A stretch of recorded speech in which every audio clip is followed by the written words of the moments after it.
Hi there, I'm Joey from EDHREC, and today I wanted to tell you about my weirdest Commander deck building journey. And it all starts with the release of this card, Titania, Protector of Argoth. This is the story of how I built Titania, and then changed it into an Omnath Locus of Rage deck, and then into a Gitrog monster deck, and then into a Lord Windgrace deck, and then changed it all back into a Titania deck. My hope is that this video can be instructional to anyone who's interested in, or currently in the process of, shifting one commander deck into another commander deck. In a lot of ways, changing a commander or shifting a deck around can be a pretty straightforward process. But in a lot of other ways, it can also be very jarring and difficult, and kind of abstractly hard to pin down exactly why it feels like a jarring and difficult process too.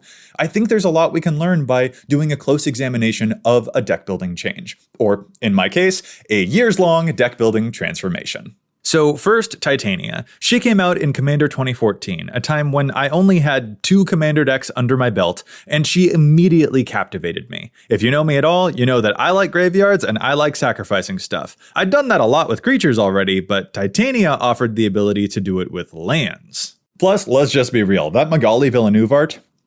Iconic. My original Titania list is, of course, lost to time, so I don't remember all of the specifics about it, but the deck list you're seeing here, and the lists that you'll see for the other commanders too, is my closest approximation of the deck I made back then. Remember, this was back in 2014. This is pre-Rishkar's Expertise, pre-Splendid Reclamation, pre-Ramenup Excavator.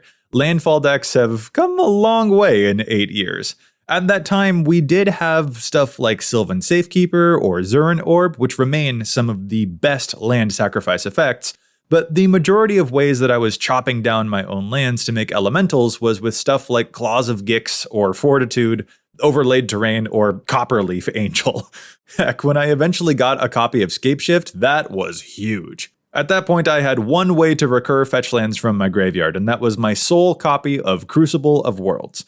The point is, the process of accruing a ton of elementals usually took a long time, and making them lethal was hard too. I had great affection for this deck, and I learned to love a lot of the utility lands that would help me create my fabulous 5/3 tokens, but this deck had some glaring weaknesses with card advantage, tempo, and access to efficient removal. So in October of 2015, when Battle for Zendikar came out and revealed to the world this angry green jelly bean, it definitely caught my eye.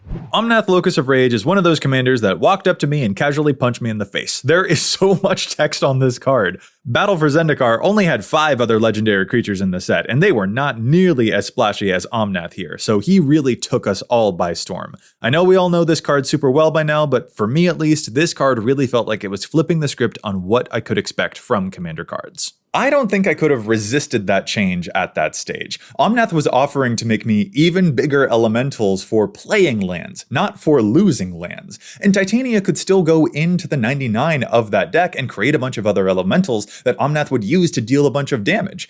All I could focus on was the upside. Plus, opening up into other colors gave me new things to do. Concordant Crossroads no longer had to be my only haste enabler, for instance. Red has plenty of others that aren't symmetrical. I no longer felt like my whole strategy might fold to a Bajuka Bog, because the lands that were in my graveyard didn't have as much importance placed on them as they did for Titania. Again, this list here is an attempted recreation of an old deck from 2015, so it might not be 100% accurate, but I hope it serves as a useful comparison against the Titania list from before. There's a lot of overlap from the last list. For instance, notice how much of the deck is still very green-centric. The color red really played a secondary or even tertiary role in the shift that I made to this deck. We actually see this a lot in the data for landfall decks, how so much of the deck is usually dominated by the color green. Plus, red has historically been one of the most lopsided or underrepresented colors in a lot of the decks that it appears in, but more on that in a bit. Also of note to me, this deck managed to still maintain some of the spirit of Titania by caring a lot about some of the same core cards. Kavulair and Garruk's Pack Leader, for example, were some of my favorite draw effects, and Elemental Bond came out later in 2015 as well. The deck looked very similar, but a lot had actually changed. The commander's relationship to lands was different now. MVP lands shifted from cards like Lotus Veil to instead being cards like Ghost Town and Bounce lands, and I had to learn a whole new type of sequencing for the important land plays. I went from caring about sacrificing a bunch of lands to then caring about sacrificing a bunch of creatures to fire off elemental damage at a moment's notice. These differences may seem more obvious with the benefit of hindsight, but when so many cards carried over from one deck to the next and I was still making a bunch of 5-power elementals, it was difficult to really grasp precisely how much the vibe had changed. Overall, I remember focusing a lot on the feeling that the deck still struggled with running out of cards a lot and thus running out of steam. And that's an emotion that I carried into early 2016. At which point, Shadows over Innistrad came out, featuring the now infamous Bogfrog.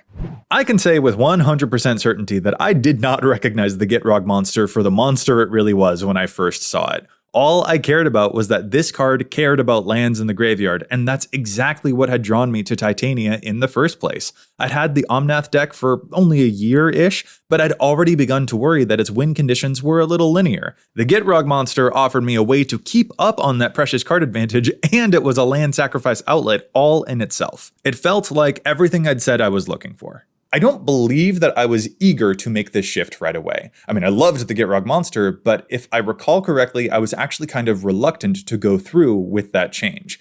Which is interesting. When I went from a mono-green deck to a red-green deck, there wasn't as much hesitation. I remember feeling as though it was expanding my options. It was nothing but an add and an upgrade.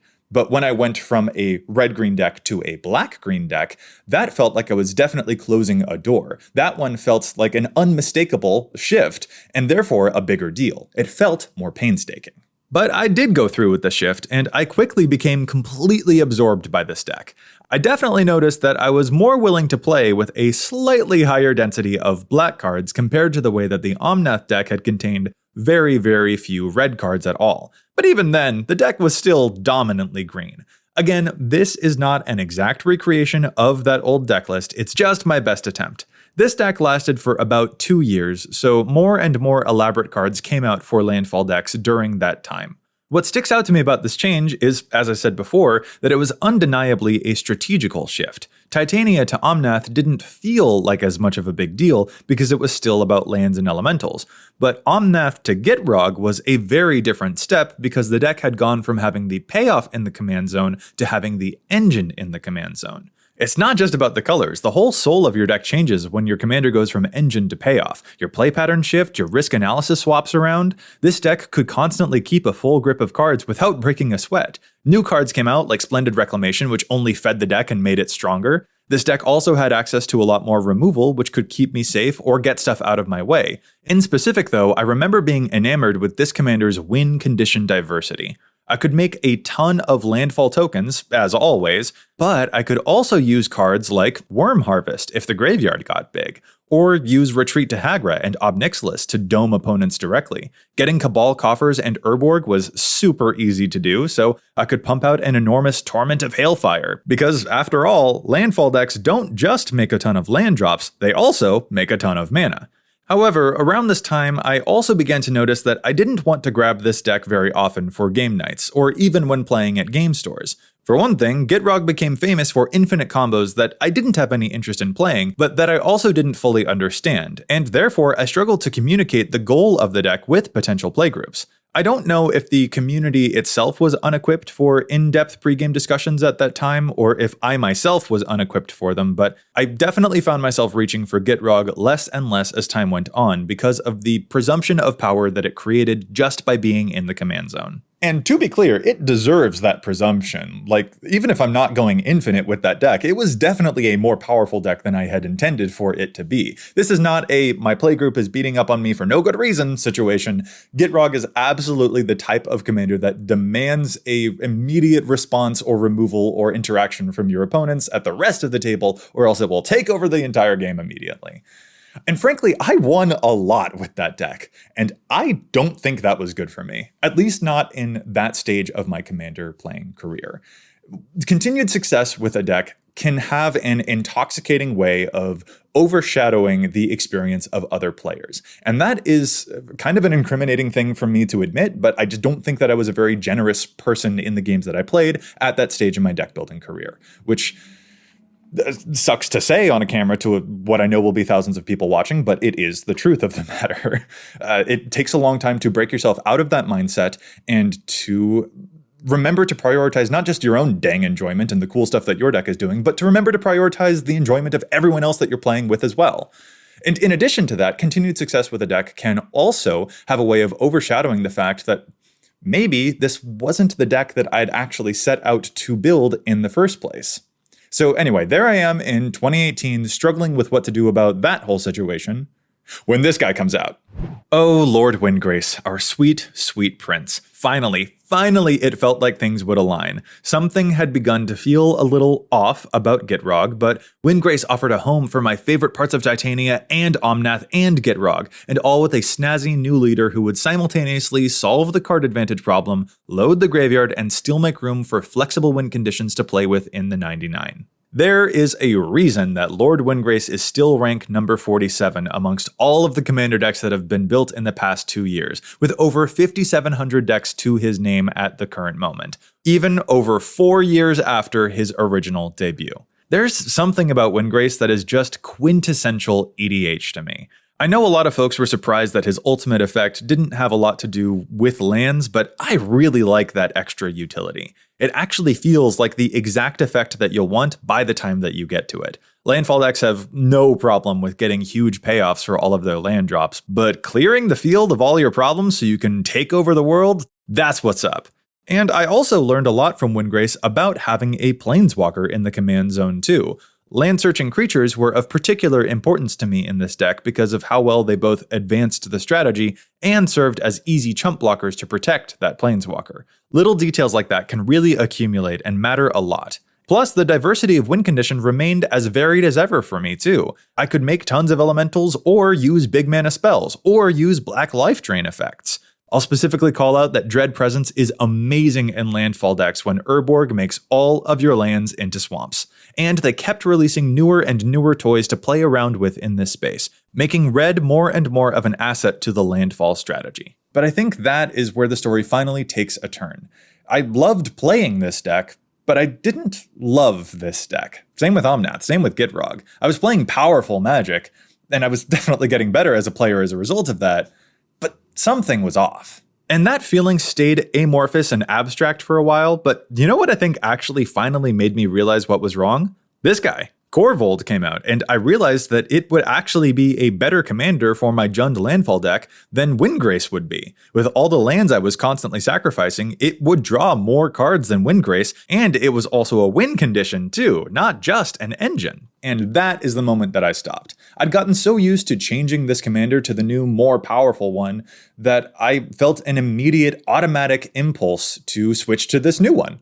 And thankfully, my brain was able to stop, take a step back, take stock of the situation, and notice that, hey, that's an automatic impulse reaction. That's not a well thought out intentional choice. Let's examine that. Why is that going on? And is that actually what you want to do? This deck building journey felt a little bit like my own version of the Ship of Theseus. A lot of the same parts from that very first deck remained throughout this whole process, so I think I'd managed to trick myself into thinking that the overall spirit of the deck was still there. Titania and Omnath both make elementals, so I was still getting the same thing I wanted, right? Gitrog also cares about lands in graveyards, so I'm still getting the same thing I wanted, right? Windgrace lets me put all of these things together, so I'm still getting the same thing I wanted, right? For some folks, maybe that's the case, but it turned out, nah, not for me. I missed those silly interactions back when the deck was mono green. A lot of these commanders shore up weaknesses, but it turned out I actually really missed those weaknesses.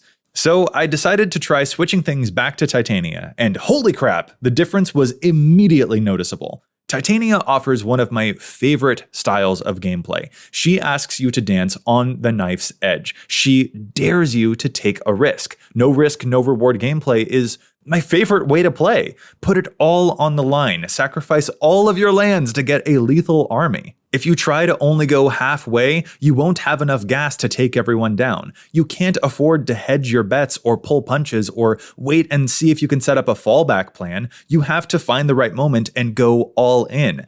And that is what made the deck so fun for me. It's interesting to look over this list and notice certain cards that never changed across any iteration of the deck. Like, I've been telling people to play Stoneseeder Hierophant for years now. Seriously, y'all need to get this one into your landfall decks. It's astonishing. But a thing that I want to hammer home is that even though the biggest shift felt and looked like the change from Omnath to Gitrog, I don't actually think that that was any bigger of a shift than the original one from Titania to Omnath. The soul, the tempo, the cadence, the requirements of each of those decks is very different from one another. The umbrella term of landfall comprises a very nuanced variation of commanders, each with their own play patterns, problems, and proficiencies. And if you're not finely tuned in to that subtlety, like I certainly wasn't, you might not recognize how far away you've gotten from your actual favorite aspects of the deck. I was too busy thinking in broad terms. But what I learned from this experience was to get more granular about exactly what it is that I enjoy about the game. It wasn't about broad aspects like lands, tokens, and graveyards. It was actually about challenge, timing, and risk. That was the true thrill, and that, to me, felt like the level up moment. If I've created the impression that I in any way regret shifting the deck so many times over so many years, then I've done a bad job of conveying this story to you. I'm back at Titania now, but I never would have learned so much if I hadn't started changing that deck around in the first place. By going through changes with that deck, I am categorically now a wiser deck builder, a better player, and a more empathetic opponent. And I hope that aspects of that journey resonate with you. I've recently switched over my Marin deck to the new Baba Lysaga, or as I call her, my baby lasagna, and that shift was easier and more enjoyable to do because of what I learned from the Titania experience. And I know that that is going to be a permanent change because of those experiences. The individual cards in the decks aren't the same, and the strategies and tempos and commander requirements are very different, but I know now not to focus too hard on those details. I changed the cards, but cards are whatever. I kept the soul of the thing that made the deck fun for me and fun for the people that I play with. Sticking with what you already know and optimizing within a well-known space isn't always good for growing as a person or a player. A little change can go a long, long way, especially if you keep the fun at the center of it. So that was me, but now it's your turn. What's your weirdest deck building journey? How many strange changes have your decks gone through, and what did you learn from it? Thanks so much for watching, everyone, and remember to EDH wreck your deck before you wreck your deck.